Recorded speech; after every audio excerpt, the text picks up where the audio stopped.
session. Oh, damn. I actually wanted to hear that one, the audio. But I had the footage of the end of the meeting, and that's all I had. Anyways, okay, Paji, tell us what you've been up to nowadays. How's everything in New York?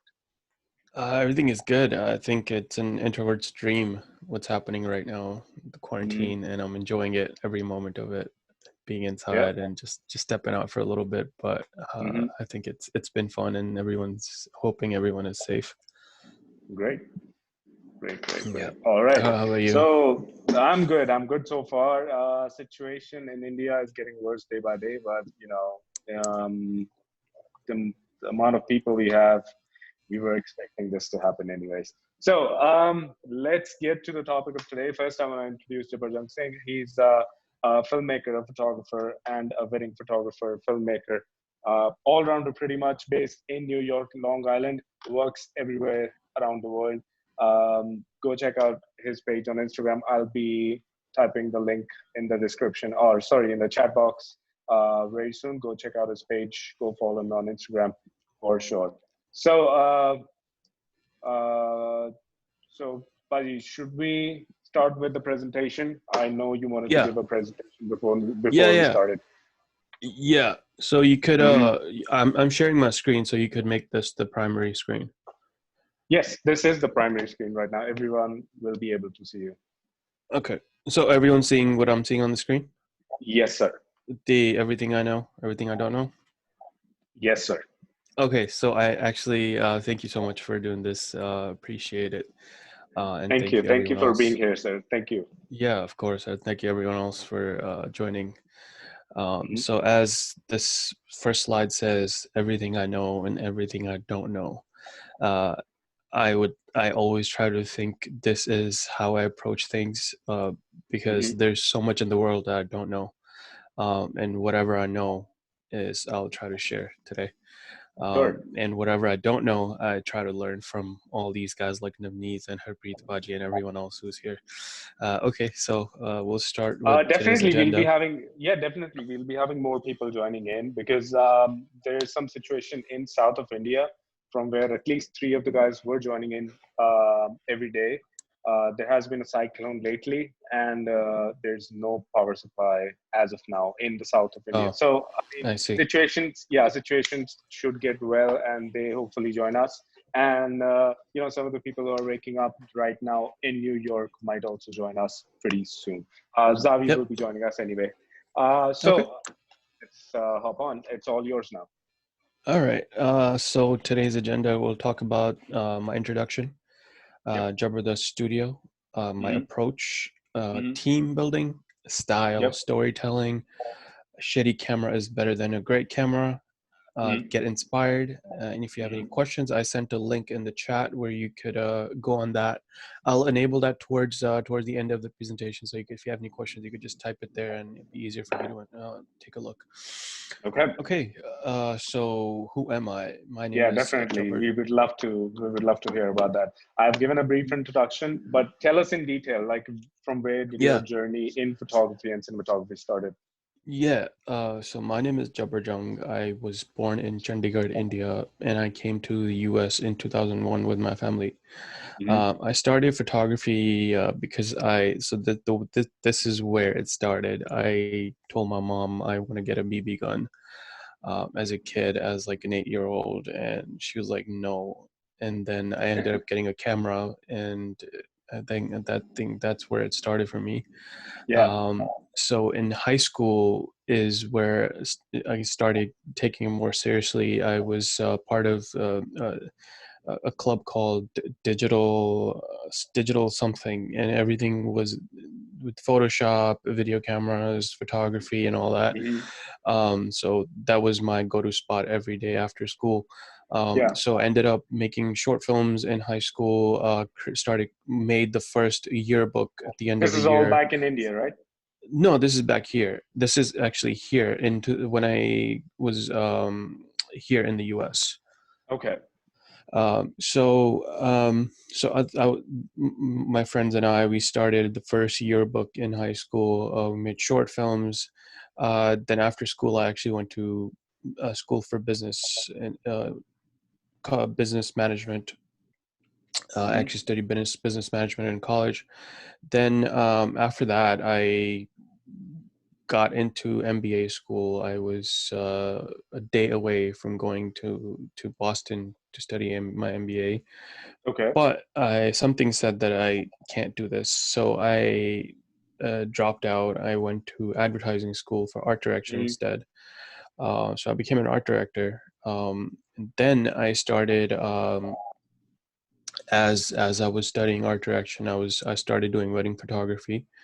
Mm-hmm. So after I was done with this school, I worked at an advertising agency. However, I my what I really wanted to do was make ad films, but Okay. you don't actually start with ad films. You start with uh, banners, and you start with really small stuff, and graphic design, which I was really into. I wanted to make ad films, so that didn't really work out for me. I didn't enjoy that stuff. So I went to wedding photography full time after that.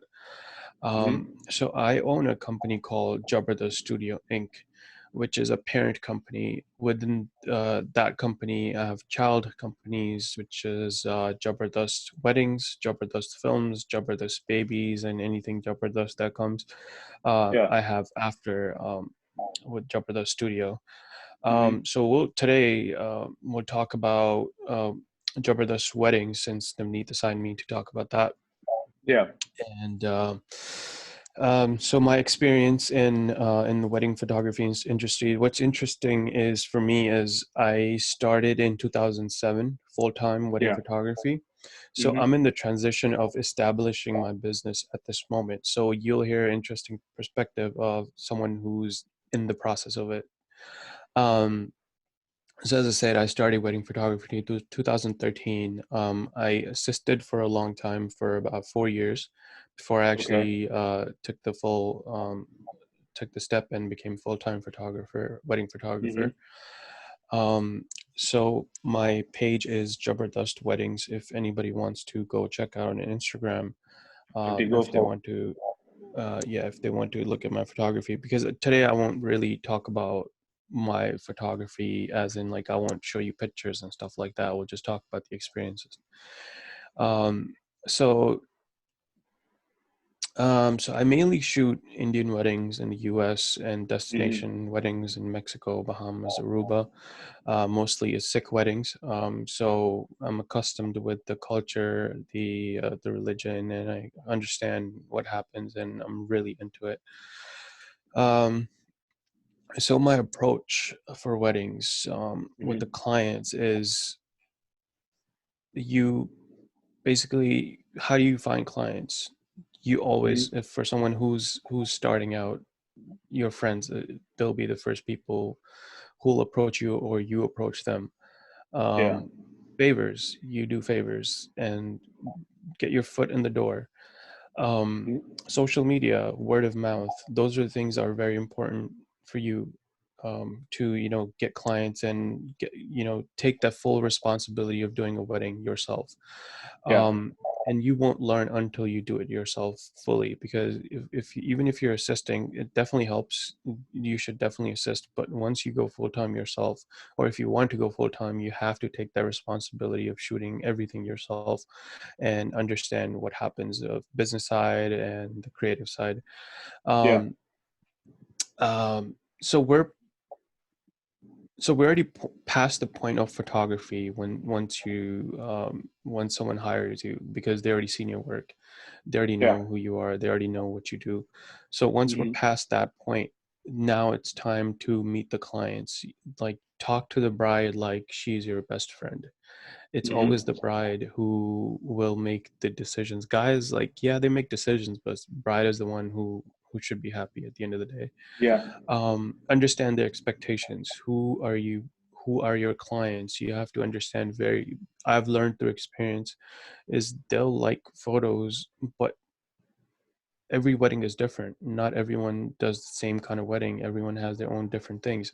So Yeah. if your wedding, if I shot a wedding previously which looked in a certain way, is not necessary that your wedding is going to look in certain the exact way, and my photography will Yeah. be the same exact. You'll see the same exact things. So you have to make them understand that, understand what they want, and Hmm. go explain to them that this is what you will get, or you know and talk to them basically. Yeah. And the approach that you should take is you should be strict with what you want.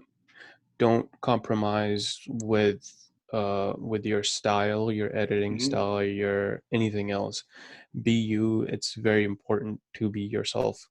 Yeah. um, and like I said, don't compromise. Hmm. Be respectful of guests, be respectful of the clients, but do not take their shit. Yeah. Money is one thing, but self-esteem, self-respect is another thing that you should always keep it with you all times. I've Definitely. had experiences where I was shooting a wedding, and a guy came and he's like, take our picture. Hmm. Usually I don't mind if I'm on the dance floor, I'm taking photos and a guy comes in. But if I'm capturing something important on the other side, and this guy's like trying to stop me from doing that, but he's like, no, Yeah. take my picture. Respectfully refuse. Like, no, I don't, I can't. I'm doing something else. And Hmm. there will be people who will try to fight you. They'll get aggressive, but be respectful. Humbly say no, and you can't. Yeah. Uh, your worth is way more than you think. Charge your worth. Hmm. uh, Usually when we're starting out, or um, when you're new in the field, Hmm. even though you may not have the experience, but you could have the creative experience, or you are a good photographer. So don't take that as something light, that oh my, don't keep that in your head, like, oh, my worth is not that much, but you know your worth, and charge accordingly. Yeah. um, team building is very important. I have some questions for you. Yeah, Let's go a little off topic and let's get back to approaching clients. Um, yeah, do you personally feel that just it's also good to have clients just outside of your comfort zone? As you have already told, you majorly do weddings within the Sikh culture, or within the only Indian weddings. Will it, is it a challenge for amateur wedding photographer to actually take up something which is outside his or her comfort zone? How important is it, according to you? yeah. So I actually, sorry, give me 1 second. My screen just crapped out. 1 second. Okay. Um, so I primarily do Sikh weddings, but Hmm. I've done a lot of other weddings. I've done Bengali weddings. I've done Gujarati weddings, a lot of Gujarati Yeah. weddings, South Indian weddings. So it's like, can you repeat one more time what you were, I just mean, want to make sure that I'm touching is the it, right points. yeah, is it, how important is it for somebody who's an amateur wedding photographer, considers himself or herself to be an amateur wedding photographer? How Yeah, important is it for them to actually step out of the comfort zone? Because, wedding is something like, it's just going to be one take. yeah. If considering me, I would like, as a cinematographer, as a film cinematographer, I would like to go out of my genre of interest and do certain other kinds of wedding. Oh, sorry, other kinds of stories. But how important is it for a wedding photographer to actually take a bold step like that? Yeah, so I think one thing is you have to know is, if you're an amateur photographer, you have to gain experience before you Yeah. actually. It's important. I mean, like it or not, you have to assist. You should assist before you actually. I mean, props to you if you can just amateur photographer and just go and shoot a professional wedding. Hmm. Um, but these things you'll learn through experience. These things will come to you different weddings, different cultures will come to you if you're assisting someone. Okay, one day you're doing a wedding in Chandigarh, next day you're doing it in Gujarat or Rajasthan. So, Hmm.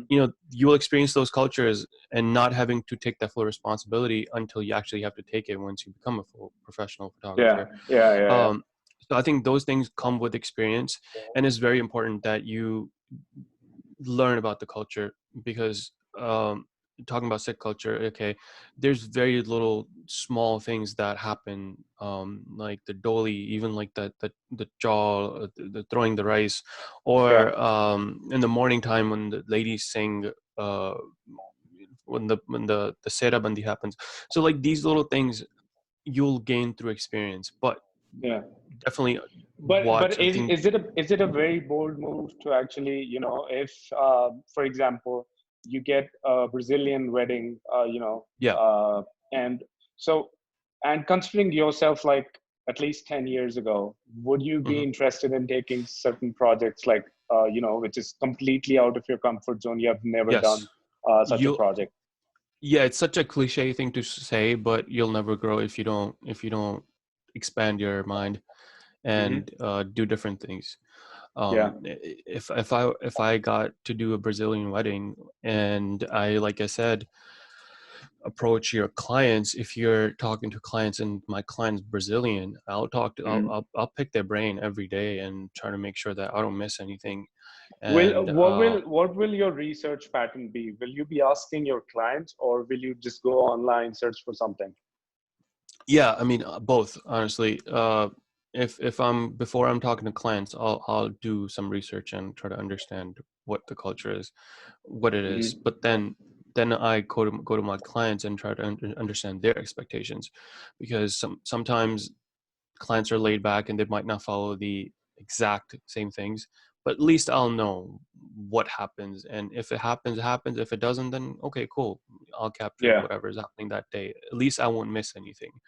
Hmm. So yeah, I think both of those things, client talking to clients and just doing your own research as well. Okay. Talking about research, should somebody also research about the finances? How important finances are, because it's something that amateur photographers struggle to do, because they don't know how much you should ask for, how much money should you ask for from the client. What's your research process? If you want to touch on this later, but it's up to you. Yeah, very briefly, I think you can just Google and see what the other vendors are charging in your area. You also don't want to lowball and take away from other vendors, because at the end of the day, we're all in this field together, and Hmm. you don't want to just start doing this that a lot of people do, is actually they're just like, oh, yeah, sure, I'll do it. I've had weddings where I was charging him 7,000, but somebody was willing to do it for $2,500. Like that hurts my business and his business in the long run. Yeah. Um, so again, research, check what the people are charging in the area, because everything varies differently. In New York, someone might be charging, the prices are a little bit higher than any other place. In the U.S., New York, people charge a little bit more, but that's because the standard of living is different. So everything, wherever you are, it all depends where you're living, and what Hmm. people are willing to pay. There's someone who will do the same thing for 2,500, but then there's someone who might charge 24,000. So it all depends. Okay. Yeah. Yeah, definitely. Okay, let's continue with the next topic. Yeah. So build your team. Team is very important, because you need someone who you can trust. I have someone in the chat, Harpreet Baji. He joined. So he's my associate photographer for Jabardast Weddings. So we work together almost. I think Baji, all the weddings that he's done, um, it's been wedding photography. I think we've done all together. Um, yeah, just find someone who you trust and Hmm. go with that person, because you know trust is very important, and like you said, it's a one take thing, and you don't Yeah. want to, you don't want to lose You something. cannot have multi. Because, Yeah, yeah, yeah. You don't want to mess up the one take. We would love to exactly. hear from Harpreet Paji too. Harpreet Paji, will your comments on how important is it to have, the team you can trust? How important is the team building part in wedding photography, especially? Yes, hi everybody. Thanks for having me. And to answer this question, I met Jabar Paji at 5K run, I think. Hmm. I saw his work, and it was great. I mean, I can tell he was like a kind of big inspiration for me Yeah. in photography. I can say like he's one of the reason I'm doing the photography today. Okay. Um, it's all about the passion, like I still remember my father. He was in Germany, and in 19, I think in 80s 82, he bring the Canon camera, and he was also like very fond of photography, and he always put that camera like at very safe place so that we cannot touch. Yeah. um, So he took the like family pictures on all the occasions and all that stuff. So I was like very into it, like always curious how to take the pictures, about the cameras and technology. Yeah. And slowly it improves. Then I came into the States. I bought the digital cameras, start learning on like YouTube and whatever the media was. Then be honest with you, like the first work ever I follow was the Jabar Paji, and that's how our understanding begins, because he was the person I follow all the time, like his style and all that stuff. So I met him, and that's our journey begins. And one day he asked me, Paji, if you can join me in the wedding. And I was, be honest with you, I was like very scared on that time. Yeah. And he guided me really, really good. I made so many mistakes, but all the time he was so supportive, Hmm. informative, technically like really good about all those camera settings, the setups, and all that stuff. So Yeah. from the beginning, for my career in like photography and wedding, especially, uh, he guided me. So the trust and the style, I would say, the trust and the style. Um, Style is also a very important thing. When your styles are same, you know what your your honor like wants you to do. Yeah. It makes really a comfortable zone for you, for both of you, like psychologically. So when psychologically you are in the safe zones, you performs like a much better task, rather than Yeah. like going or no. For example, if every single wedding you have a new assistant or a new assistant photographer with you, it's very Yeah. hard to tell you all the time what he has to do or not. Yeah. So we're doing, I think everybody will, it's like from last 3 years, right? Yeah, pretty Hmm. much. Yeah, Yeah, so pretty three much years. 3 years. So we know each other. I know exactly what he wants, how he wants his style. So it's always great pleasure to work with him. Same, Paji, Yeah. same. Thank you. Thank you so much, Paji. Thank you so much for your comments. Back to Jabbar Paji about team building. Uh, Tell us more about like how, for how long do you think, you should be working with some guy or girl to actually know if he or she is reliable and, to be in your team? Because, as we are talking, wedding is a one take thing. You don't want to miss any moment. But if you have a team which is irresponsible to the work, and you can end up losing big time. So what are your comments about that? Yeah, so I think I've seen Paji's work before. Hmm. Actually, before he started doing wedding photography, so I kind of understood that. He understand what how camera works and all that stuff. So portfolio is one thing. When you hire someone, you look at how they do it, what their style is, and whatnot. Yeah. Also, it's I think I prefer someone who I know, who I uh like they're friends before they become colleagues. So that trust factor, the respect for each other, that's there before you even start the work. So that's with anything. So I knew Paji before I actually had we worked together. So it's very important, honestly, to Hmm. understand who you're hiring. I've had someone before too, but it was okay. I saw their work. The work was fine, but um I just preferred someone who was a little bit more hardworking, as to say. So Yeah. I think you just have to pick your, if you're a laid back person, like when it comes to weddings for me, it's very much like shoot shoot shoot shoot shoot.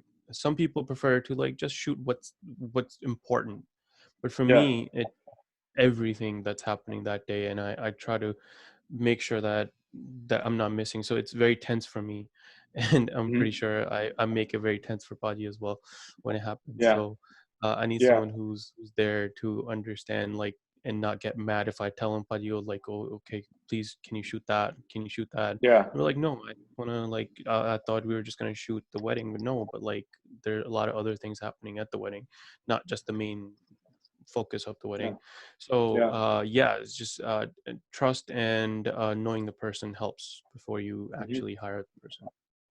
Yeah, talking about capturing every moment, we have a question from Hmm. Rajveer Singh. He's asking that Hmm. I have a question.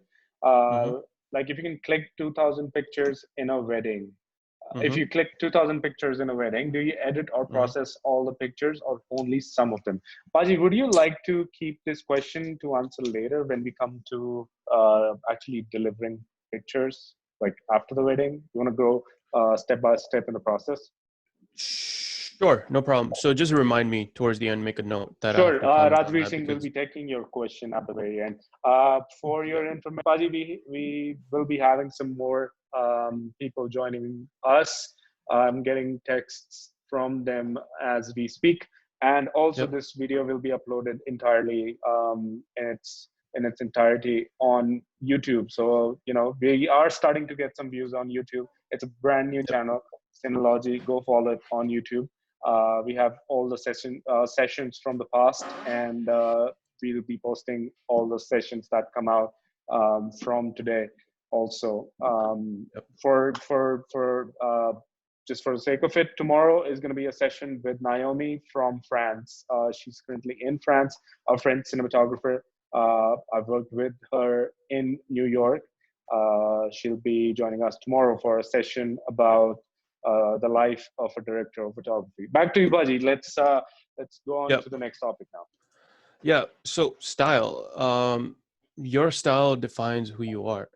Hmm. Um, Low key versus high key. If you prefer using off-camera flash or natural light, dreamy or moody. For me, it's very moody and off-camera flash for me. That's my Yeah. style. Some people might not like your clients. So as your style, like the style you pick, your clients change as well. Hmm. And I think from my style, there are very few clients who understand or who like. I wouldn't say very few, but less than what we usually see for the wedding photography style. Hmm. Um, for example, off-camera flash, I love creating these kind of images and moody tones. That's my style. So when you build your style, I think it's very important. One, to, it's not that it's right or wrong, but definitely have your style and what you like to do. Yeah. Um, Unless you're just shooting for money and then you just click click click, Hmm. that go for that too. If that floats your boat, that's fine. Yeah. um okay, so storytelling. um so I'm going to talk about telling a story while you're shooting a wedding. Okay. um open your eyes to see more when you're shooting a wedding. Mm-hmm. Don't just shoot the people who hired you for the wedding. There's a lot more happening. I'll show you a few examples of what's happening around the wedding that you can capture and that you should capture. Yeah. Yeah. Um, okay, so for example, treat photos like it's a movie. Mm-hmm. So it's frames, it's photography, but it should tell a story. Okay, like for example, in this girl wanted gulab jamun. She's Yeah. looking at the gulab jamun, and then she's looking at me that I'm staring at her, and then I caught her taking a gulab jamun and walking away.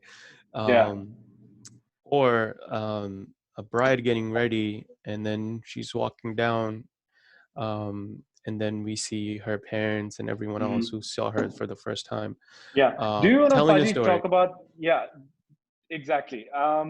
As a filmmaker or cinematographer, I see this as, our action reaction shot. Yeah. I'll simplify it down to action and reaction shot. As you can definitely see over here, this might be a layout of Paji, if I'm not wrong, a photo album, which is delivered to the client at the very end. But on a single page, what you can show is the bride actually getting ready. She is Hmm. coming down the stairs, and the reaction of the family seeing her and her reaction. You can see the action and the reaction in Yeah. the same exact page of the album, I'll say. Paji, Yeah. back to you. Yeah. Not even, I wouldn't say particularly just an album, but Hmm. even if someone is I understand what your point is, but what I'm trying to say is, um, if someone is looking at these pictures, it should tell, like exactly like you said, action and reaction. Yep. It should tell a story, honestly. Um, Hmm. or this, capturing close-ups and wide Yeah. shots to show what's actually happening in that vicinity of the area. Yep. Um, or yeah, the bride is getting her mendi done, but what Hmm. about her naniji who's making cha and parante? Yeah. Like these things that when the bride is getting her mendi done, she's not looking at what's happening around her, but when she Exactly. sees these photos, like, oh, like, okay, my naniji was making parante for the guests, like, that will take them back. Or when the bride is going away, is telling a story, the father and the groom, the boy trying to comfort her, Hmm. mother here is crying, and it's the last moments before the doli are very important. And I think it tells a lot, when story wise, it tells a lot when the doli is happening, and I think it's very emotional. And Yeah. for me, I think it's a very important part of the day, when you're Hmm. telling a story at the wedding. Um, okay, so I think we'll move on to the Sure. next topic. A shitty camera is better than a great camera. Does anyone know what I'm talking about? Baji, do you know what I'm talking about? Yes, sure. I mean, this is actually a great topic here. Being IT professional, I'm always keen to the technical specifications rather than, I mean, if a person can say, hey, I'm holding a 1DX, and the other is like with this Rebel T3, might be he can get a really good shot if he knows the technical specifications rather Yep. than having expensive equipment in the hand. So it's what, you know what, for me, I still remember I bought a Canon 60D APS sensor, and I study a lot. I mean, like what is the full frame, what is the APS, how all those technical terms works, like when you are shooting something. So most of us, where we do the mistake is, we follow the fancy stuff more rather than concentrating what we're gonna shoot. I mean, photography is an ocean. You should know what you are doing first rather than choosing a camera or the gear.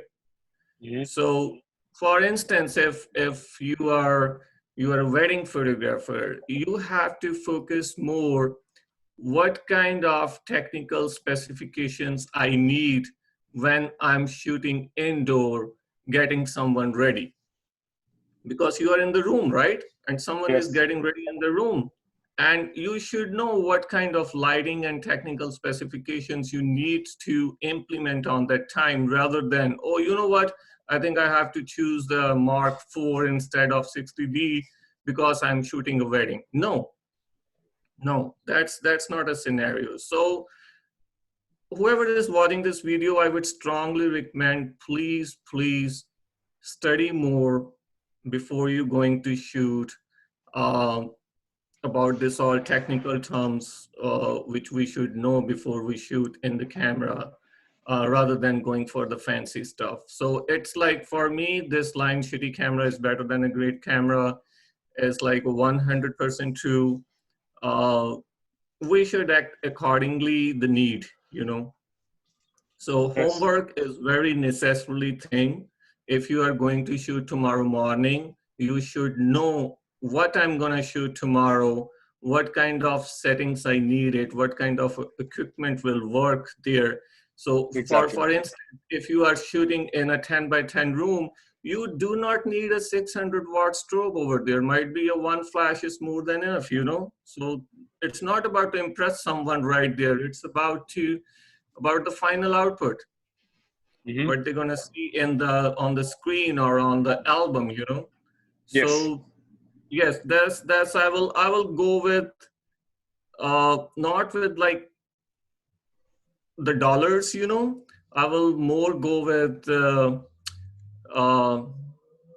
the need of the time. What equipment will implement over there. Sure. Thank you so much, Yeah, Fazil, for that comment. yeah, Um, yeah. To add that, yes. so that's exactly what I was going to say as well.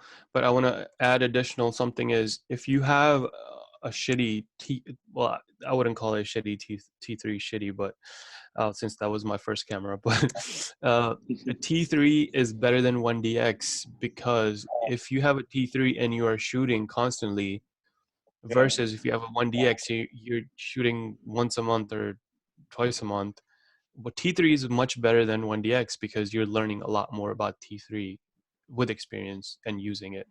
So that's why a shitty T3 is better than 1DX. Does equipment matter? Yes and no. Figure out your purpose for the equipment. Like Baji said, is it's important to know what you're doing, and equipments will help you achieve what you're doing. That's what they're there for. But know why are you using that equipment? Understand why. What is it doing that you need that? Uh, this is my equipment list. This is how I upgraded. I started with a T3, which is this camera. I my purpose for T3 was to get into photography. One thing was budget. Does it fit my Yeah. budget? Can I spend that much?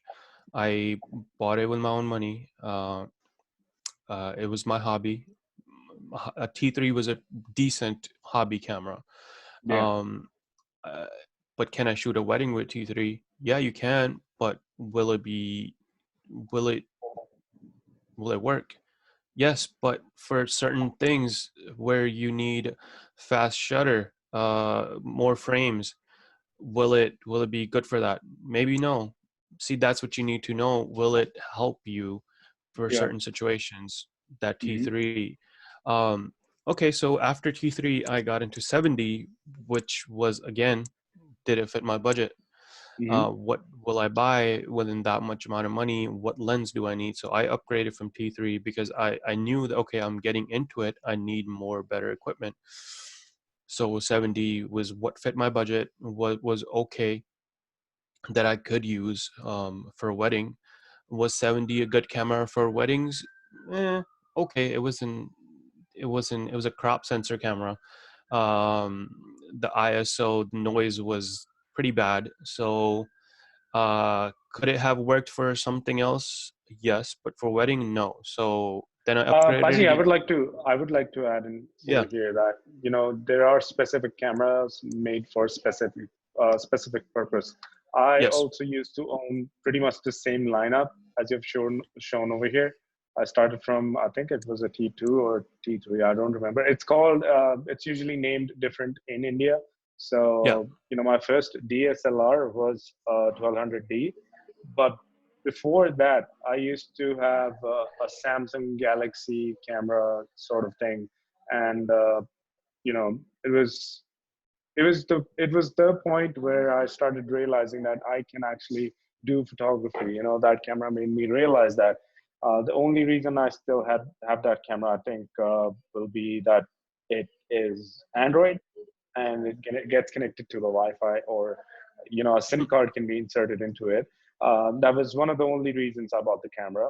But I had no knowledge about how big the sensor should be, how should be the other features and all that. Is there a pro mode? Can I control the pro mode properly? But after that, when I switched to a DSLR, you actually start to realize that having control over your image is what you actually need. So Yep. I had pretty much the same lineup, but as I progressed much more into getting better cameras, and then is the point I realized that 70 is actually a sports photography camera. It was Yeah.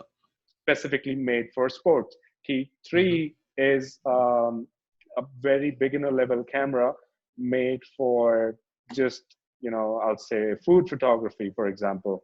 um, 5D Mark III is a full frame camera that can be used in professional ways, but there are no the shutter speed on it is, I think, it can be a limit. It can be a limit for some people, and also the video recording capabilities of the same thing can be limiting if you want to just switch between one photography and cinematography and shooting videos on the same set. 5D Mark Yep. IV can be I'll say a pretty handy camera to do both on the same shoot. So if you already have a team who does cinematography and you're like switching back and forth, you are taking some shots of your own liking. That can be a case where 5D Mark IV kicks in. So each camera has its own, it's made for a specific purpose, and Yep. the results you get with it are also specific. Back to you. Sorry, Jabar Bhaji. Yeah, no worries. Yeah, so I think this lineup is an amateur to a professional. This definitely shows um, the journey of amateur photographer to a professional photographer. Um, there is no limit. You can. I've seen some people who are using 1DX Mark III for a wedding. Do you really need it? No. I think Mark IV is a very good wedding photography camera. Yes, I've seen Um, people using Leica cameras in wedding photography also. yeah, so like all depends. Like it all depends on your style. All depends what you want. Mhm. If you think you can shoot a wedding with T3, props to you. If you think you need a 1DX for a wedding, yeah, go ahead. Like it's all up to you what you want. No one's gonna force you to not use Yeah. it or use it. Yeah. So, but So talking about that point, Paji, we have a question from Pratik in the comments, yeah, in the chat box. I've seen yeah, people who do weddings. I've seen people who do weddings who judge other artists on the basis of the camera they have. If there's someone who wants to learn wedding photography or cinematography, the first thing you are asked to do is you have a full frame or not. Why such thing? Does this happen in New York as well? Also, what's your view on this thing? Haji. yeah. Okay, I'm just gonna read it one more time. I've seen some people who do weddings who judge other artists on the basis of camera they have. Like if there's someone who wants to learn wedding photography and cinematography, the first thing you're asked is, do you have full frame or not? Why such things? Does this happen? Okay, so yeah, if I am hiring someone, I have a certain requirement if that I have a certain style, maybe I want full frame in all my lineup. I don't want images looking a little bit different than mine. I want everything to be smooth. So yeah, it's a very legitimate question, and I always ask that question myself. Do you have a full frame? Do you have a crop sensor? Um, and it's nothing wrong with, it's not a negative thing if someone asks you that. um, and I think it's important that they should ask you that, because what you're working with is how at the end of the day what they deliver is what's going to look like. So I think it's a legitimate question, and it does Actually, there happen in could, New York as well. yeah, it does happen everywhere, I guess. But I would love to add in that the clients nowadays are kind of smart and kind of dumb. um, the kind of smart clients actually know what they're looking for. They know that a certain type of picture is the one they're looking for. If they're looking for candid photography, you cannot actually do candid photography with pretty wide angle lenses. You need a certain, let's say a 70-200 or maybe more than that to be at a distance from your subject and capture those candid moments. So you need Yep. certain kinds of equipment for certain kind of picture. Also, smart clients might ask you for like a 4K, 4K trailer, a 4K video at the very end, but you're limited with the type of camera you're using, because shooting with a T3 will not give 4K footage. So you Yep. need a 5D Mark IV and above to shoot 4K. I think 5D Mark IV does not shoot 4K. If I'm, It does. It does. it does. Okay, 30 you're frames. safe then. You're safe then. Yeah. But if Yeah, you but but on the same side, if you want the let's say the entire trailer or the entire video to be slow motion, based on a song or something like that, you have that vision in your head, you will skip the 5D Mark IV altogether, because you won't be able to shoot 4K in 60 frames per second. So your equipment should be, as the client desires. You cannot be like, okay, if the client says, for I need a 6K video of my entire wedding, and you just have 5D Mark IVs with you, like a bunch of them, you cannot deliver 6K video. You will then you hire have to Navneet. increase.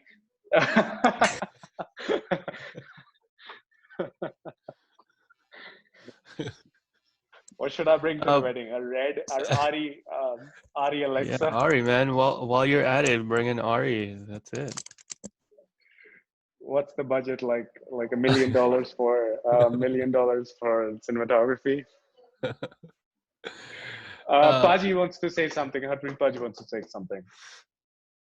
Yeah, that's a very funny incident on this. I remembered one of my client. She called me and she said, "I want a maternity shoot. So what are your rates?" I said, "It all depends. Like, how do you want it?" So she explained like so many things. For example, 3 different locations, and with her husband, and whatever other necessary things she wants, she told me, and she said, "How much you gonna charge?" And I said, "Okay." She said, "I'm not gonna print any photograph. It's all I need is like edited to watch on the laptop or stuff like this." So, and then she said, I need you like for a whole day, and I need minimum like 20 shots." I gave her my price, very decent price, because somebody referred her. She said, "Okay, I will get back to you in the evening." And by the afternoon, she started asking my equipment, what kind of lighting you have, what kind of cameras you have. So whatever I have it, I told her, okay, I have Mark IV, this kind of lighting and all that stuff.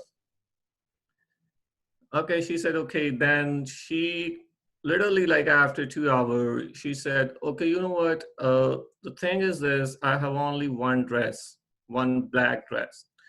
So what I want you to be, I'm gonna use the same dress on 3 different locations, and I would like to change 5 different color of my dress. What I'm gonna wear the same dress, but I need it in the 5 different colors. I said, okay, but you can, like, USA is a blessing in this case. You can buy the dress, you can shoot and send, like, return it if it's not in your budget or stuff. I mean, she said, no, no, no, no. I'm just gonna wear that dress. Okay. Then by end of the day, she said, you know what? I can pay you $150 for like the whole shoot. Now the thing was this: when it comes to the client, uh, you should be very careful how you gonna say no to her now, because might be she's gonna talk to the 10 different peoples and gonna say things about you. So this is very important. Now I know, I mean, I'm not gonna do it in $150 for 9 hour shoot, and plus so many requirements she's asking. Even she was, I don't know who she was like contacting, and she said, do you have the 2.8 or 1.4 lens? So I said, go to my website. So like, see what I do, what my style is. And according to that, you don't worry, I'm gonna have all the necessary equipment, whatever we needed for that day. But it's only going to happen if you're going to pay me what I asked for. So if you're asking me like you can pay $150, I'm not saying I'm not going to shoot, but I will let you know what I can do in 150. So you should be very careful whenever it comes.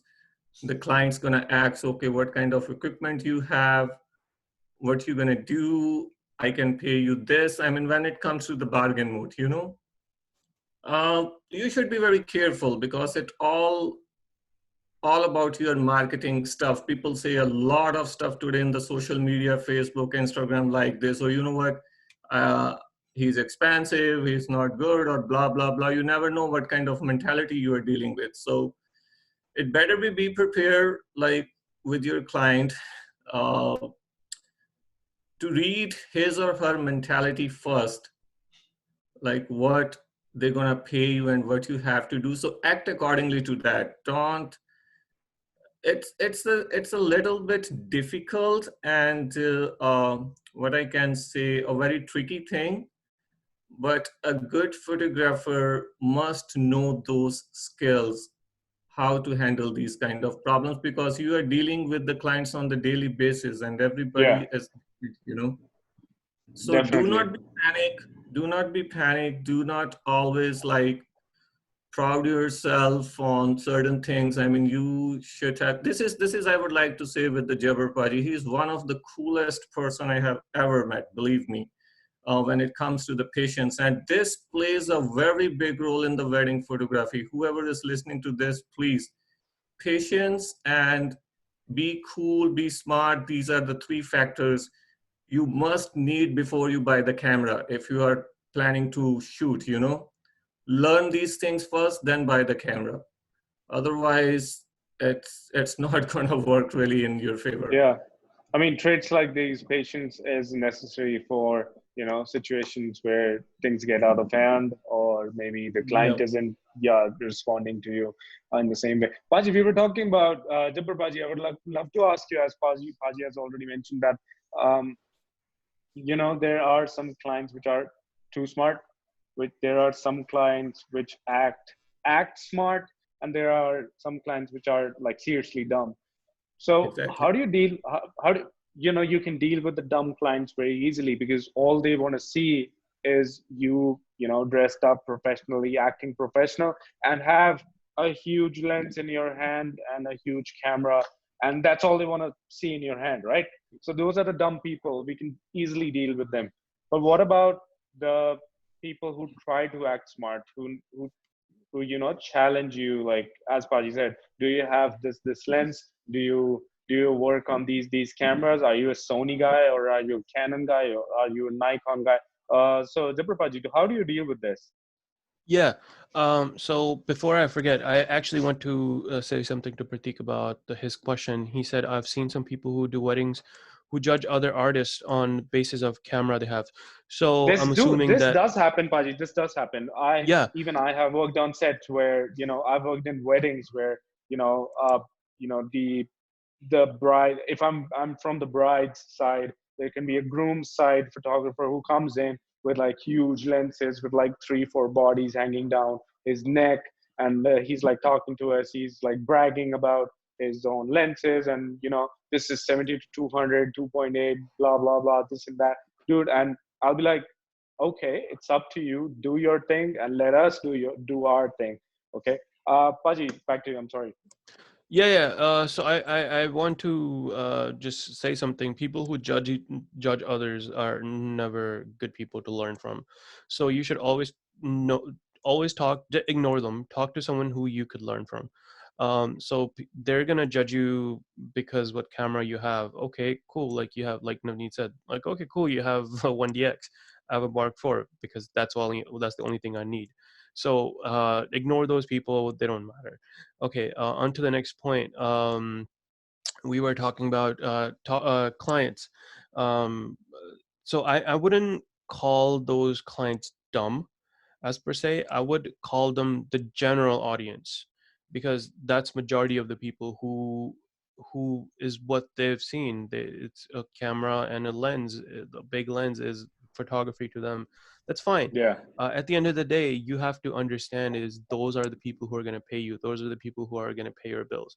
So it's okay if that's what they think, because that's your job as a photographer to make them understand. Like I said, approaching a client, talk to them. It's your job to talk to those clients and make them understand, this is what I have. If they ask you, okay, what camera are you, this is a general approach for me. Like you put it in 3 categories, like people who don't know anything but they only want to see big lens and camera, or people who try to act smart but they don't know, and people who actually know. It's okay. It's okay if all those 3 people ask you a question. It's your job as a photographer to answer those questions and not judge, like I said. So answer those questions and make them understand. It's okay. They're paying you. That's your job. So as far as if those people disrespect you in a certain way because you have certain lens, then that's where you draw the line and tell them no. Like there should always that level of respect that should be there. So so I hope that answers your question about talking to clients. Definitely. Thank you so much, Paji, for that. Yeah.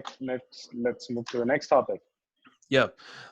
So get inspired, learn from others and apply. Once you have your style, once you learn, you apply your own style and you'll create something new.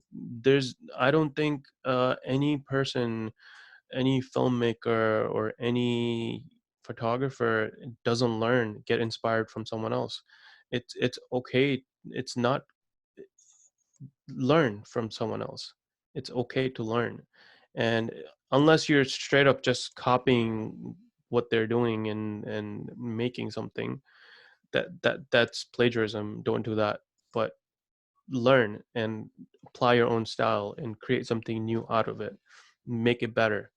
um where to get inspiration: watch movies, watch colors, what they use, film essays. It's I watch film essays. It's such a big thing. Why did a director use a lens? Why did they use a Dutch angle in that certain shot? I hate Dutch angles. I do not like Dutch angles.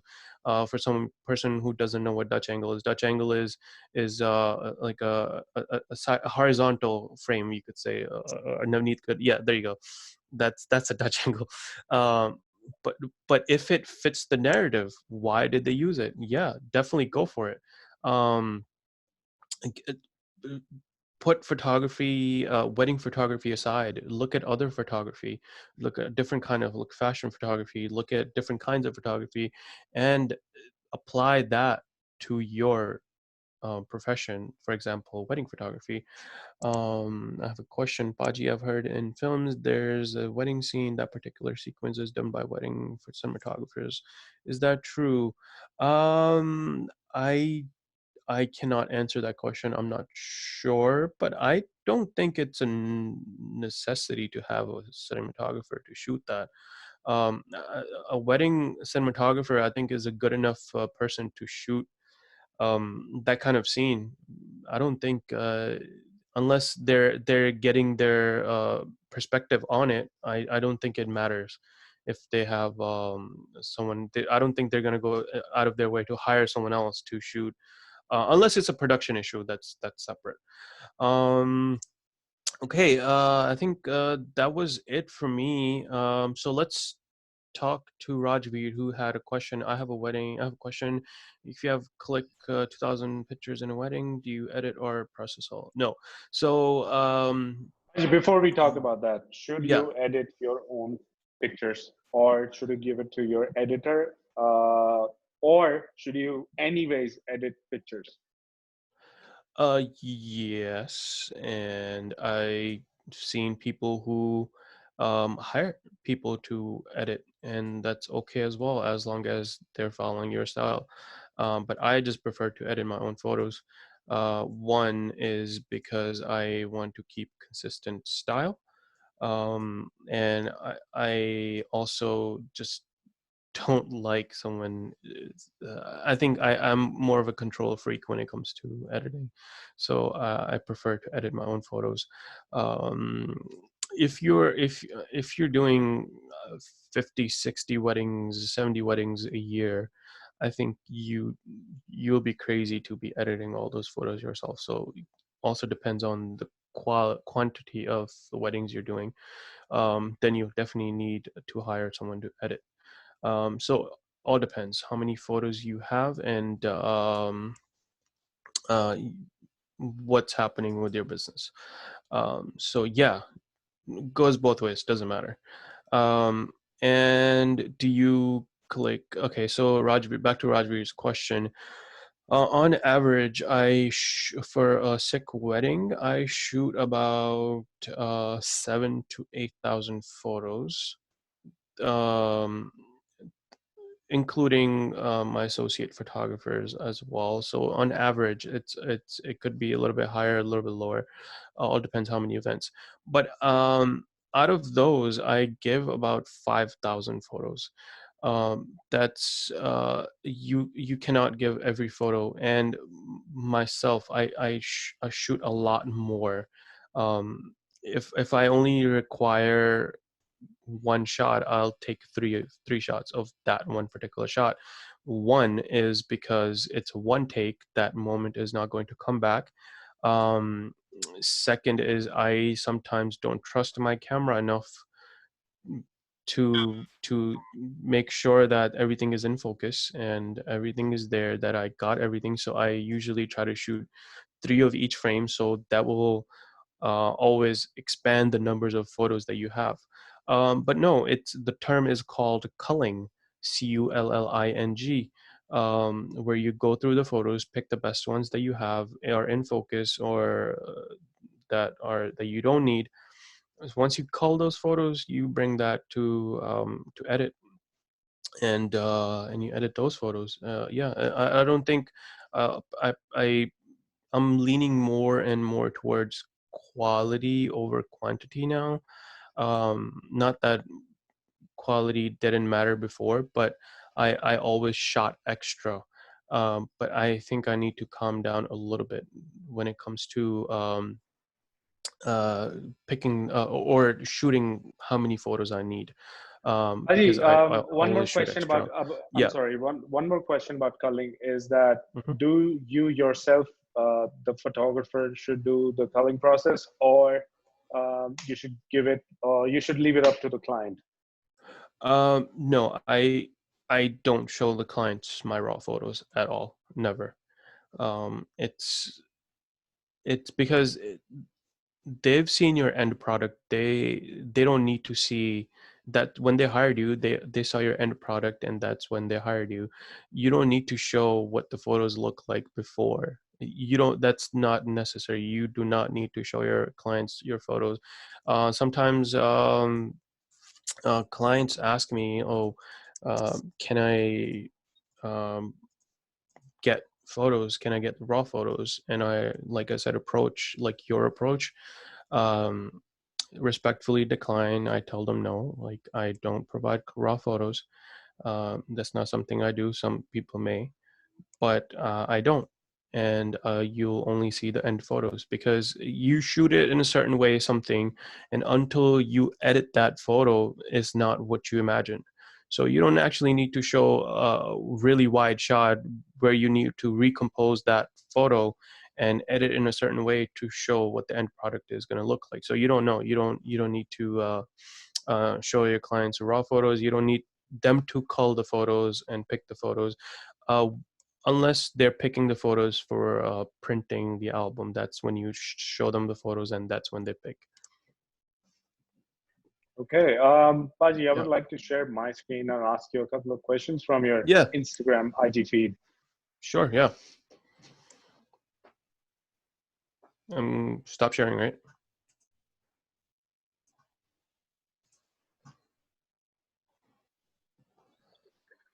So there you go.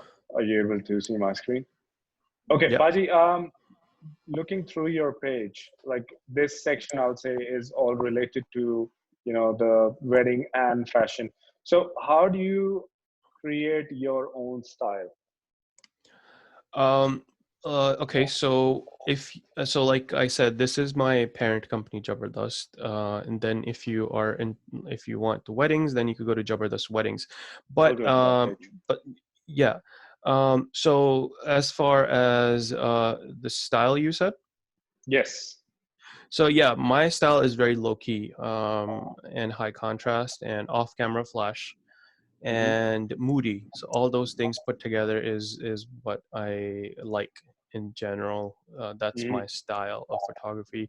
I don't know. I think it's just it all starts with your um, with what you like. I always like dark things, dark stories, dark humor, and I don't know. I think it subconsciously turns in my photos into that as well, lighting wise, and yeah, I think it just comes to me that way.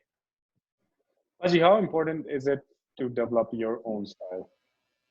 It's very important. It's like having your own identity, Hmm. especially nowadays. There are very much a lot of other photographers who um, who are upcoming, or I mean, what I mean to say, there are other photographers, and the quantity of photographers are increasing day by day. A lot of Yeah, new people are doing this as professional photographers. So if you don't have your own style, you'll be there with that crowd, and developing your own style will make you stand out of within that group, because someone could point you out, be like, okay, yeah, if you look at my photos, you'll be able to tell, okay, yeah, that's my photo. Yeah, I think it's very important to have your own style to sure. stand out. Hmm. So how does somebody, make his or her own style? Like, there is a progression. Is if I just go to Yeah, your page itself, I can see a yeah, progression of you actually eventually finding your own style and then sticking to it. If exactly. if you end up going to my page, you'll see the same thing. I started with, I used to like a lot of punchy colors, very, very high contrast, high key. Then, I transitioned over to dealing with low tones. Everything should be dark. That's your own style. So how, I mean, that happens, but how important is it to go through this transition? um i I mean, you cannot just disregard your work. So as you can see in my profile, I was still finding my style. I was going Mm, from here. Okay, so if you open the first ever photo I posted, this one? um, yeah, okay, if you open that versus the photo more recent, is if you go to the more recent photo, you see the tones and everything is so much different. Um, so it's the progression. You'll eventually find something that you like and you'll stick to it. Um, and not saying that this will be permanent. My style might change tomorrow. I might Mhm. like something else tomorrow, which it's all depends on how I feel about it. What Yeah, if I feel like I could, if it makes me happy to have a different certain style, I'll go with that style. At the end of the day, it's what makes me happy, and that it's my identity. So yeah, it might change. I don't know, but this is what I like, and for now, I'm gonna stick with this. sure. Um, uh, I would love everyone to, if they have any questions, please type it in the chat box. But Paji, I have one more question for you.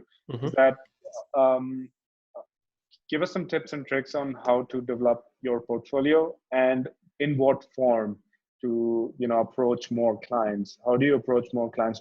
Should you have a printed portfolio with you? Should you just have Instagram? Should you develop your own website? Should you have a PowerPoint presentation to give a presentation in front of the client? What should you do? What are your tips and tricks in Um, terms of portfolio? yeah, I think so. I've experienced both in India and here. I hired a photographer in India, and they deal with clients differently than I deal with clients here. Mhm. Um, it's clients in India prefer to actually physically see the albums. I've noticed they want to actually look at the albums because more and more people I think print albums there than here. And for me, I used to focus a lot more on the website, but I don't anymore.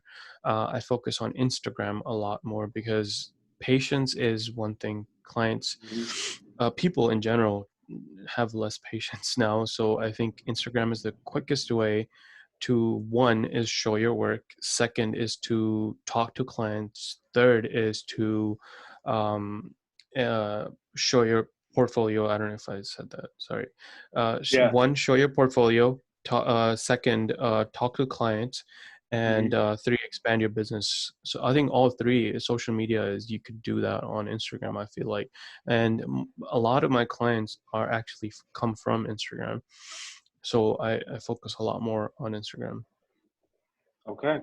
We have a question from Gaurav Singh. He's asking, how can we reach more clients and how should we talk to convince them?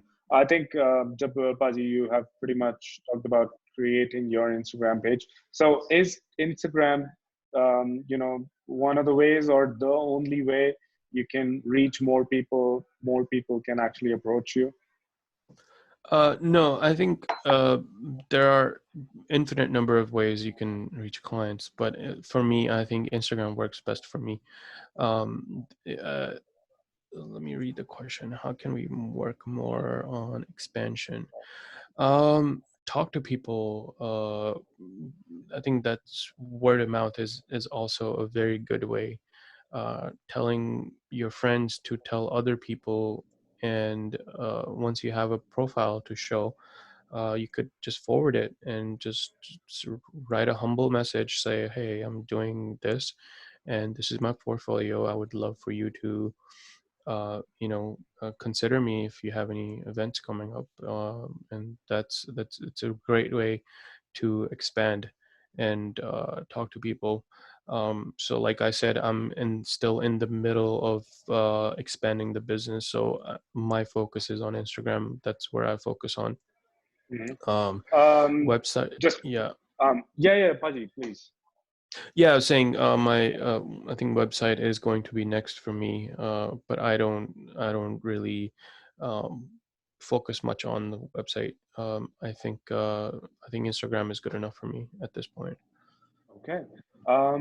Just to add on your note, Paji, because I've worked in the wedding industry inside India too. I started as a wedding photographer. My first pay was through weddings.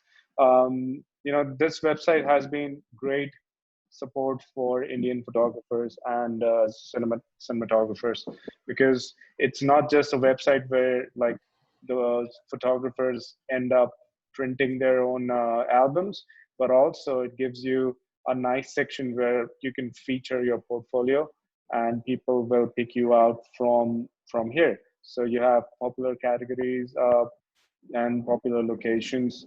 So it's, your portfolio is featured as, it is paid in some sense. You can pay to bring out your portfolio towards the front.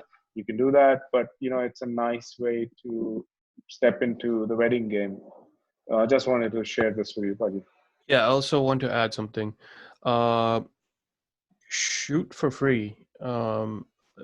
Do some favors before you actually start, but don't always keep doing favors. It's okay to collaborate with other people, because if you, at this point, let's say if you're starting out and you don't have any clients, maybe do a style shoot. Ask a girl and a makeup artist to come together, Hmm. and ask fashion, a big boutique or something, to provide you Yeah. with some lengas and stuff like that, uh, because that will help each one of you to showcase your work. So do that if you don't have any clients at this point, and that's how you will build your portfolio. Do that. Shoot for free. uh, if you think like I'm very big on not doing free work, but if you are looking to start out, I think that's the best way to do a favor, do free work. I've done a lot of free work. I've gone assisted for free work because um, maybe you'll get paid a little bit, but um, uh, maybe you won't get paid. But the thing is, you will learn from experience, and experience is way more than getting $100 a day. But you'll gain that experience. So yeah. All right. Any other questions that somebody might have or want to speak in? We have Gunj joining us. We have Piyush also joining us from New York. Um, Piyush was not here yesterday. We had a nice interactive session with Amir about the details of a film set, the breakdown of the film crew, and the complete breakdown of the cinematography crew. Um, that was a pretty interesting session that happened yesterday. Uh, Today, we are just talking a little off topic about wedding photography and cinematography with Jabar Baji over here. I would love to ask Gunj, if you can talk to us and share your experience. You have done a lot of pre-wedding work with a couple of guys in Delhi. Can you share with us some of your experiences and like how do you approach clients? Keep it a little brief if you can hear us. Gunj,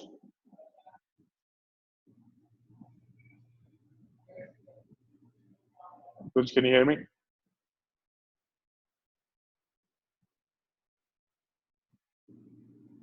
I think he's not able to hear me. Um, All right. I would love to ask Piyush. Piyush, if you can unmute your microphone and talk to us. Yep, no, thank you. And I'm sorry for coming so late. I just got up and saw text messages and I just ran up. I haven't taken a shower yet, so I will be on audio today. Okay, no worries, no worries. Piyush, have you done wedding filmmaking or wedding photography? Oh, yeah, I mean, I started my career with weddings, so I'm Mm, sharing a link on the chat. Just let me know if you can share that on the screen and sure, if you have access to it. So sure. this is my company back in India, and we do have office in Delhi as well, Chandigarh and Delhi. Mm, And I started my career as a wedding photographer initially, where I started my elder brother. We mm, worked together, and this is our website in which we have been working more than 12 years now in the wedding yeah, industry. yeah, My father started this business like 30 years back, but then we switched it to a new name and gave it to a new look of the company, in which these days what we see is cinematographers are really getting into wedding industry also, because the whole situation, the whole thing is changing all over the globe now. yeah. So that's how me and my brother stepped in back 12 years ago, and he is still continuing doing this journey along with his one of his partner. But I moved to New York, so that's our main website in which we have already been published on many platforms like Wedding Sutra, and there are many places where you can publish your photos, and here we Sure. already been. Piyush, I would love to ask you that, Jabar Paji right now was telling us about make social media your first game and then work on websites. But, do you approach it the same way, or do you think the website should be your lead portfolio? To be honest, in that time, everybody have their own perspective, what I would say. But yeah, according to me, a website is also very important thing, because sometimes when you go on Instagram and you, obviously it's a really good platform to upload all the images, where people are always keen on looking on Instagram rather than website. Yeah. But even Instagram has pros and cons most of the time. That's what I believe, because to be honest, I left wedding industry back in 2013. That I would say it's been almost 7 years now. But we have this company going on. Whenever I'm in India, we are handling the website, because you have to keep on updating the website as well. Because there are many clients who are out of the country as well, out of India, and they really want to look at a website on a professional way. Like you can post your website links on LinkedIn. That's one place where people definitely approach you for weddings. Also, that's how we have always started.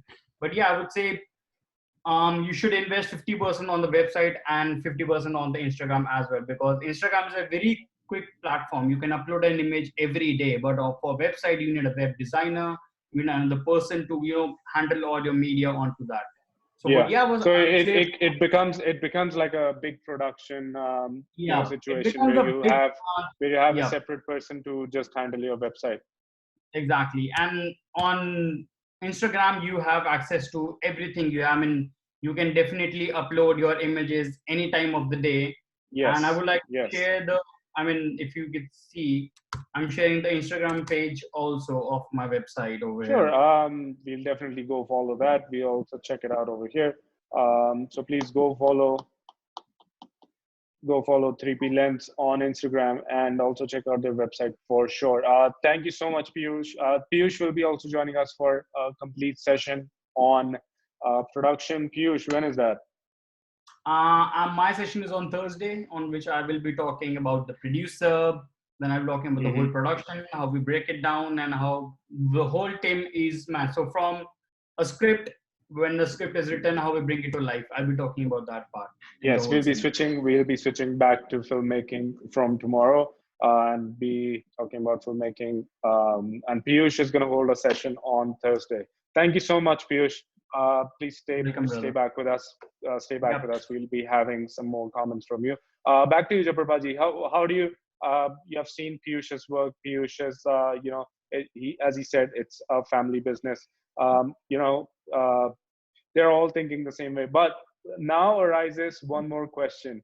As we were already talking about, you have three types of client, but out of those three, and you know them pretty well, that there might be some who actually just want a very very basic video of their wedding or of their event, and there are some who actually want a Bollywood style or maybe a Hollywood style trailer or a movie for their so how do you actually make up that in your mind, and how do you talk to your client, and what do you ask to get their views on the art and how they see art as? How do you do that?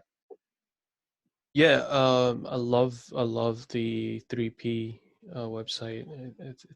I love the photography. It's great. Hmm. Um, uh, but I think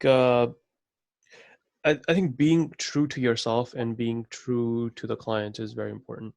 If you have the production company like 3P, I feel like they have a lot of people, like it's a family business, so I feel like they have a lot of people working with them, Yeah. and the volume of weddings they do is a lot more. So if you can handle that, definitely go ahead, make that Bollywood production. But if you can't, just be true and tell them, like, it's not it's not something that I can handle. If you can do Yeah. it, if you don't do it, because at the end of the day, you will end up regretting something that okay, like, yeah, you said it that you can, but what if you can't, and the client is expecting that from you, so you're basically stuck there. So be Uh, true to yourself. But you And do you also think that it depends on the client's vision also, that if he or she, depends on who you are talking to, it might be their parents, the bride and groom's parents, or somebody else, how they see art as, and they can have a very low understanding of the art, but you on your part are doing big on in terms of putting your art forward, and those guys don't understand it. How do you deal yeah, with that then? that's a very, very good point. I will tell you a story, because Hmm. I'll tell you a story, and I'll tell you why I stopped doing wedding cinematography, is exactly for this reason, is because so when I started, is all about being creative and shooting uh, wedding highlights. So I never actually shot full weddings. I shot highlights Yeah. where the bride and the groom and the main events were the focus of the highlights. So you got to see what happened, and so I created about 40 to 60 minutes, I would say, trailer of the whole weddings. Um, so bride so I think that was my second or third event that I was Yeah. doing by myself alone. So one thing, I was short on help, and second, I preferred doing it alone because I was creating highlights, and I knew what I needed, and that's what I was showing. um, so a bride hired me to shoot her wedding. She saw my work and she loved it. Cool. I shot it, and then her parents were traditional, very traditional, and once I delivered the product, they were not happy at all, because they wanted something that, the 3 hour long wedding video, Yeah, not that what they covers expected. everything. That covers Exactly, everything in it. exactly. People Yeah. eating food and all that stuff. So it has changed over time. I think more and more people are realizing the trend, but there are some people who still prefer that 3 hour long video. And I mean, it ended up being not a good thing for me, and as well as for the bride, because the parents weren't happy, and I would hate for someone to not like my work just because they didn't expect what I delivered. Um, so like I said in the slide, approach, talk to the clients, and so far now, what I've stopped doing is talking to parents in general. I don't talk to parents. Mhm. I Even for photography, I But do do you not. do you do you think that the most the watchers of the video that you end up making, or the pictures or the printed album, will be most watched or most viewed by the parents, not the actual bride and groom? Do you I believe that? disagree. No, no, I disagree. I think the excitement is there for everyone. Mm. Once the wedding is over, they're waiting for it. The excitement is there. I think everyone wants to see it, but I think excitement dies down after you watch it the first time. Then it's just like, okay, I will watch it. But We have it. We um, just have a copy yeah, of it. exactly. So I think everyone is an audience that when they're waiting for it. But I don't see in particular that parents watch it more than, maybe some parents do. I don't know. But I think it's just the excitement is there for everyone after Mhm. the wedding is over. Yeah. All right. Any other questions from anyone? Just type it down in the chat box. I would love to read out some more, and we'll be ending this session soon. It's been 1 hour 45 minutes. We have been into the session. Paji, anything from your side that you would love to add in? I love what you're doing. I think it's very helpful Thank you. to talk to people and have you could ask questions, and I think it's great. And I wish I could take every one of your brain and just put it in mine and learn everything. It's great. We are Yeah, trying to do that. yeah, no, it's great. Also, I actually wanted to touch upon a point. I think you talked about this in the other sessions. Is going to school important for Yeah. wedding photography? Yes, Uh, sure. n- Give us no, your it's take on not. it. No, it's not at all. You can learn by experience. If you have it in you to learn, there are so many other resources available. Um, just shoot, as I always say, shoot.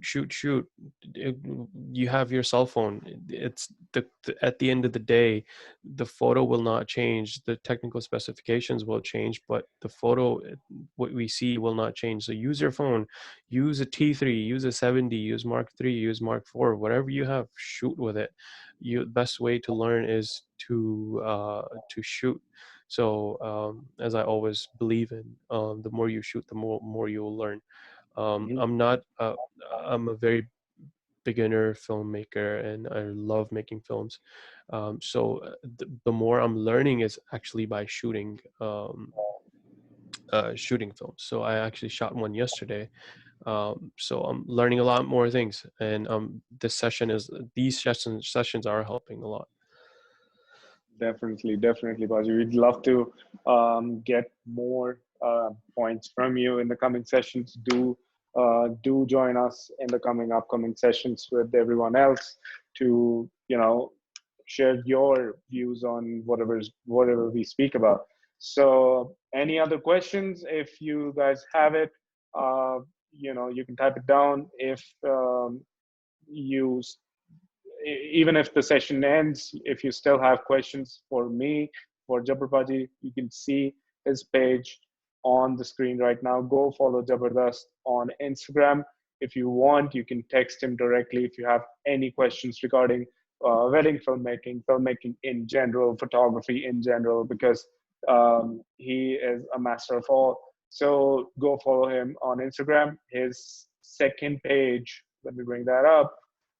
His second page is right here, Jabardast Weddings. As you can see, go follow that too for just wedding photography and cinematography content. So the crux of today will be to develop your own style. As you can also see in his page, he started with a style like this, and then he eventually, stuck to a style, and we see it starting around this place over here.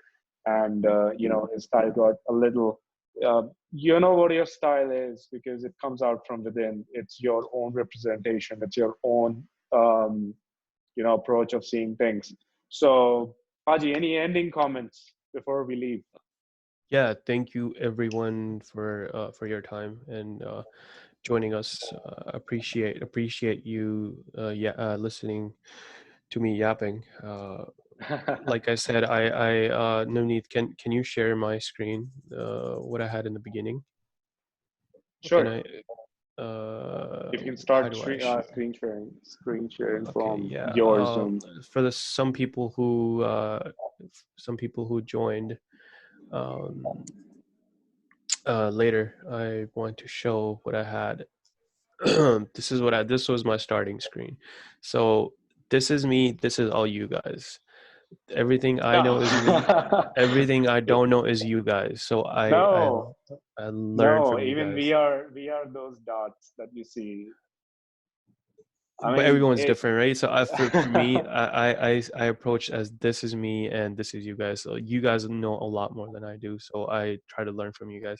So yeah, thank you for everyone for joining and appreciate your time. Thank you so much, Jabarbaji. Thank you so much. Yep. Even I consider myself as that little dot you see over there. There's a lot more to learn, and even you know, I as just the host, just bringing everyone together. Even I'm learning a lot every single day. We'll be continuing these sessions. Our original plan was to keep them for just the next coming 14 days, just 14 episodes of it, but we'll be definitely going upwards of that, at least 30 episodes in the line coming, bringing guests from all over the world, from various different backgrounds. We'll be having people from France, people from Mexico, back to New York, photographers, cinematographers, gaffers, grip, coming back to India. I'll be hosting a session about grip with one of my best friends. And also we'll be talking about sound. We'll be talking about, anything you can think about. Piyush is going to do a session on production on Thursday.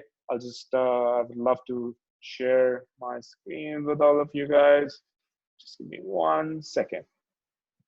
Let me go back to this and let me show you guys what's on today's agenda or tomorrow's agenda and the days coming after that.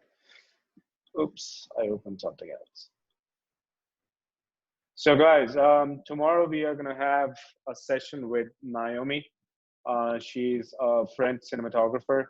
She'll be joining us from France. Unfortunately, she has been out of Paris in some other rural town.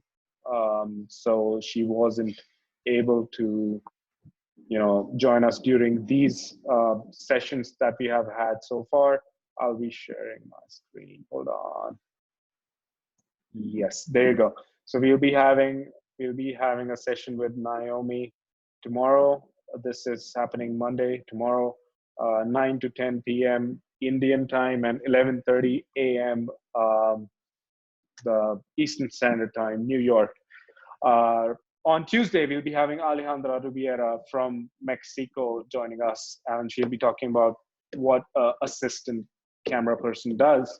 We'll be having Manish all the way from Mumbai joining us in episode number 10, talking about, being a DOP director, doing 2 roles on set at the same time. On Thursday, we'll be having our very own Piyush talking about production in general, all the aspects of production. Then we'll be having Friday, we'll be having Srivatsan Savarajan on Friday talking about the art of visual storytelling, how to visually tell stories. It can be photography, it can be cinematography, it can be painting, any one of those. But Srivatsan Savarajan will be joining us. There are more in line, there are more people in line, but they haven't decided their dates yet.